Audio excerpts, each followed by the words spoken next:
My name is Alex, and I was a happy husband. My wife, Maria, was everything to me, but over the past few months, she's been acting strangely. At first, it was the little things delays at work, unexpected meetings with friends, but something was wrong. The evening started as usual. I was cooking dinner when Maria came home later than usual. Hi, honey, how was your day? I asked, slicing vegetables for a salad. Oh, hello, Alex. Maria avoided my gaze. There was a lot to do at work. We stayed late with colleagues, discussed the project.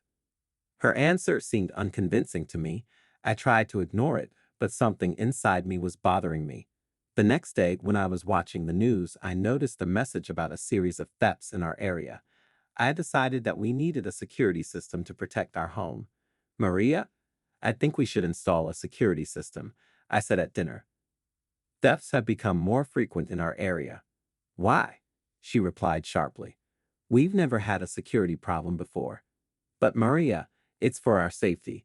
I've already bought cameras and sensors. She looked at me with annoyance. I just don't understand why this is necessary. This is our home, not a prison, said Maria. Her reaction seemed excessive to me, and this increased my suspicions. The next day, I installed cameras and sensors, despite her protests. A few days later, when I went on a business trip, the system suddenly stopped functioning. I checked it remotely and saw that someone had disabled it manually. I returned home and decided not to tell Maria anything. I called my friend Michael, who was a lawyer, and told him about my suspicions. Michael, I do not know what to think. Maria was against the security system, and now it's disabled. What should I do? Alex, this is really weird, Michael replied. Maybe she's hiding something. You have to collect the evidence. Don't jump to conclusions. I took his advice and installed another hidden camera that Maria didn't know about. A few days later, I left for another business trip. The next day, the system shut down again, and in the video I saw Maria manually shut it down. My heart was tearing apart. I couldn't believe my wife would do that, but I knew I needed more proof. But I decided to call Michael anyway and tell him what had happened. Michael, you were right, I said on the phone. Maria has disabled the system. I saw it on the video. Alex, you need to be careful, he warned. Don't jump to conclusions. Gather more evidence and be prepared for anything. The next day, I installed another camera aimed at the front door and continued to monitor the situation. My suspicions grew, but I knew I had to act carefully to find out the whole truth. After I installed another hidden camera, I was determined to find out the truth. The days passed slowly. Every minute seemed like an eternity. I tried to behave as usual so that Maria wouldn't suspect anything. A few days later, I had to go on a business trip. I left the house, but I left the cameras on. The next day, as before, the system shut down again. My heart skipped a beat when I checked the camera footage. I saw Maria go to the control panel and manually disable the security system. But this time there was someone else on the record. Man, he entered our house cautiously through the back door. I couldn't believe my eyes. My heart was beating like crazy. When I returned home, I decided not to tell Maria about my findings. Instead, I called Michael. Michael, it's happened again, I said in a trembling voice. She turned off the system, and some man came to us. Are you sure? Michael sounded serious. Do you have a recording? Yes, I saw everything. What should I do? Alex, you need more proof. Put another camera on. Try to find out who this person is. Don't jump to conclusions and don't make a scandal. The next day, I went to the store and bought another camera. Having installed it so that it fixed the front door, I waited for the next moment. My patience was rewarded after a few days. I saw the same man coming into our house. He parked his car a few streets away from our house. I decided to follow him. Later that evening, I left the house and walked a few blocks. The car was parked where I expected it to be. I came closer and wrote down the license plate. When I got home, I started looking for information about the owner of the car. Michael, I found his car. I wrote down the license plate, I said on the phone. Great, Alex. You're moving in the right direction. Find out who he is and keep collecting evidence. Be careful. A few hours of searching on the internet, and I found out that the man's name is Victor. He was married to a woman named Anna, and they had children. I couldn't believe that my wife had betrayed me in this way with this man. I continued to keep an eye on them. I installed a GPS tracker on Victor's car to find out his routes. Every time he came to us, I recorded it on video. My heart was breaking, but I knew I had to finish this job to the end. One evening, when I was returning home, Maria looked tense. "Alex, you're kind of weird today," she said. "Is everything okay?" "Yes, I'm just a little tired," I replied, trying to hide my excitement and irritation. I knew that the truth would come out soon. My patience and efforts had to pay off, and I was ready to find out the whole truth, no matter how painful it was. It's been a few weeks since I installed a GPS tracker on Victor's car and collected enough videos of his visits to our house and to my bedroom, and I decided that the moment had finally come to act. One evening, when Maria had gone about her business, I decided to meet with my friend Michael to discuss our next steps. We met at his office where I showed him all the evidence I had collected. "Michael, I've gathered enough evidence. Here are all the recordings where you can see Victor coming to our house, how he and my wife are having fun in my bedroom, and I also have recordings from a GPS tracker," I said, showing him a laptop with video and data. "Alex, this is convincing evidence," Michael replied, studying the materials carefully. "Now we have everything we need to act. Are you ready for the next step?" "Yes, I'm ready. What are we going to do next?" "I think the best way to get her to confess is to anonymously pass all the information to Victor's wife, Anna. When his wife, Anna, finds out the truth, she will definitely tell your wife, Maria, about it, and Maria will have no choice but to come to you with a confession." I nodded, realizing that this might be the best solution. We started planning how to pass the evidence to Anna so that no one would suspect me. The next day, I took a vacation from work and prepared a package with videos, photos, and GPS data. Michael and I worked out a transfer plan so that no one would suspect me.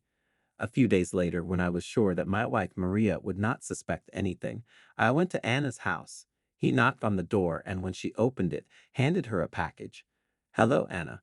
My name is Alex. I'm doing a private investigation, and I came across this," I said, trying to look as neutral as possible. "I think you should see this." Anna was surprised and took the bag with trembling hands. "What is it? Why are you giving this to me?" "Everything will be explained inside. Please watch this when you're alone," I said and quickly left, not wanting to prolong the conversation. The next day, I waited for a reaction from Victor's wife. In the evening, when my wife Maria returned home, I noticed that she was agitated. She came up to me, her eyes full of tears. "Alex, I need to talk to you," she said in a trembling voice. "What happened, Maria?" I asked, trying to look calm. "A woman called me today. She said she received a package with evidence that I was cheating on you with her husband. She gave me a chance to tell you everything myself." I nodded, waiting for her to continue. "Alex, I'm so sorry." She began to cry. "I cheated on you with Victor. This went on for several months. I didn't know how to stop. Please forgive me," she said. I felt my heart tighten in pain, but I remained cool. "Maria, I've suspected this for a long time," I said, trying to control myself. "But I needed to know the truth. I know her now. We need to talk about the divorce." She fell to her knees, her tears streaming down her cheeks. "Please, Alex, give me another chance. I'll get better, I promise," she begged. "Maria, too much has happened. I can't just forget this," I said, pulling her to her feet. "We need to move on. You made your choice, and now I'm making mine." My heart ached, but I knew it was the right decision. We agreed to start the divorce process, and I felt relieved knowing that the truth had finally come out. I filed for divorce, and the difficult process of dividing the property and settling legal issues began. Every time we met with the lawyers, the atmosphere was tense and full of distrust. Maria tried to get as much as possible, and her lawyer insisted on dividing the property in her favor. But I had evidence that spoke for itself. On the day of the hearing, I felt nervous tension. My friend Michael and I have prepared all the documents and evidence that I have collected in recent months. When we entered the courtroom, Maria and her lawyer were already there. The judge began by listening to both sides. Maria's lawyer tried to present her in the best possible light, arguing that her betrayal was an isolated case and that she deserved a fair division of property. "Your Honor, my client admits her mistake, but this was an isolated incident, and she deserves half of the property and alimony," Maria's lawyer said. My friend Michael got up and started talking. Your Honor, we have irrefutable evidence that the betrayal lasted several months, if not years. Here are videos, photos, and GPS recordings confirming Maria's regular meetings with her lover, Michael said, handing the package of documents to the judge. The judge carefully studied the materials and then turned to Maria. Mrs. Wilson, do you have anything to say in your defense? The judge asked. Maria, turning pale, lowered her head. No, Your Honor. It's all true, she whispered. The judge ruled in my favor, and I felt very relieved. However, the story did not end there. That same day, I decided it was time to meet Victor face to face. In the evening, I called him and offered to meet at a cafe. He agreed, unaware that I knew about his relationship with my now ex-wife, Maria. When I entered the cafe, Victor was already sitting at a table. He looked nervous and uncertain. Hello, Victor, I said, sitting down opposite him. Hello, Alex. What did you want to talk about? What is it? He asked, trying to look calm. I looked him straight in the eye. I know everything about you and Maria, I said quietly but firmly. I know about your connection, about how you met at our house when I was away. I've seen the video and I have proof. Victor turned pale and fell silent. Alex, I didn't know you knew, he muttered. Now you know. And now I want to know what you're going to do next, I said without taking my eyes off his face.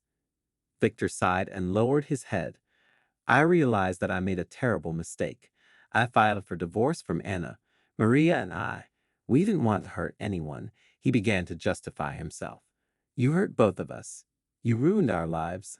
I hope you understand that you will have to take responsibility for your actions, I said coldly. Victor nodded, realizing that I wasn't joking. Yes, I understand. I'm ready to take responsibility, Victor said, finally looking up. All right. I want you to stay away from me and my family. If I hear about you again, the consequences will be much more serious, I warned. Victor nodded and silently left the cab. I remained sitting, feeling mixed feelings. On the one hand, I felt relief, on the other, the pain of betrayal. I knew there was still a lot of work ahead, but the first step had been taken. When I got home, I called Michael. Michael, I met Victor. He admitted his guilt and promised to stay away. I said, all right, Alex, this is an important step. Now you need to focus on rebuilding your life. Michael replied, I couldn't have done it without your help. I thanked him. I'm always happy to help. If you need anything, call me, Michael said. I hung up the phone and felt the weight slowly fall off my shoulders. It was the beginning of a new chapter in my life, and I was ready to face it. It has been several months since the judge ruled in my favor. I moved into a new apartment, leaving a house that was now associated only with pain and betrayal. I had a new life ahead of me, and I was determined to start it from scratch. I got a promotion at work, which was not only financial support for me, but also an opportunity to focus on my career and take my mind off personal problems. On one of these working days, I met Jennifer, a new colleague from the neighboring department. We quickly found a common language and began to communicate. One evening, I decided to invite her to dinner.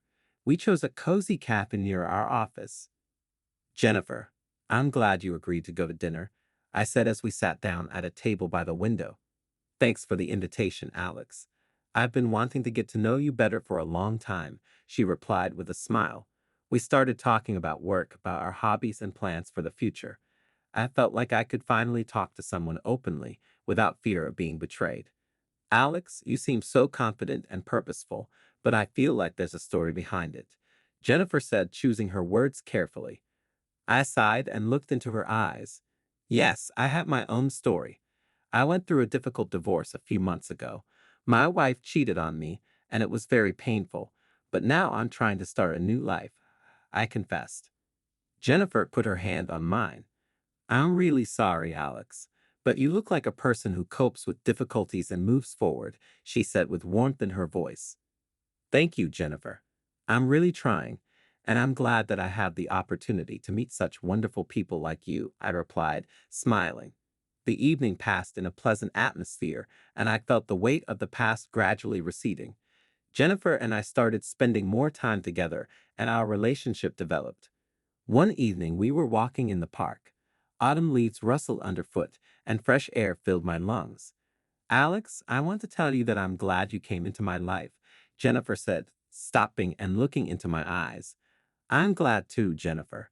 You helped me believe that there is always light after darkness, I replied, taking her hand. We stood in silence, enjoying the moment.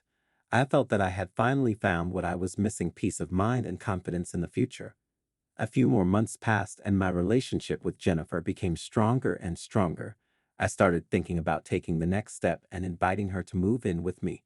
One such evening, we were sitting on the couch discussing our weekend plans. Jennifer, I wanted to talk to you about something important. I began, a little nervous. Of course, Alex. What happened? What is it? She asked, sensing my excitement. I've been thinking a lot about us and our relationship. You've become an important part of my life, and I can't imagine my future without you. That's why I want to offer you to move in with me, I said, looking into her eyes. She smiled and hugged me. Alex, I've been thinking about this a lot too, and I'm ready. I want to be with you and build our future together, she replied, sealing our words with a kiss. So a new stage in my life began. I realized that despite all the difficulties and pain that I went through, there is always an opportunity to start over. And the most important thing is to find a person with whom you can go through life hand in hand, trusting and loving.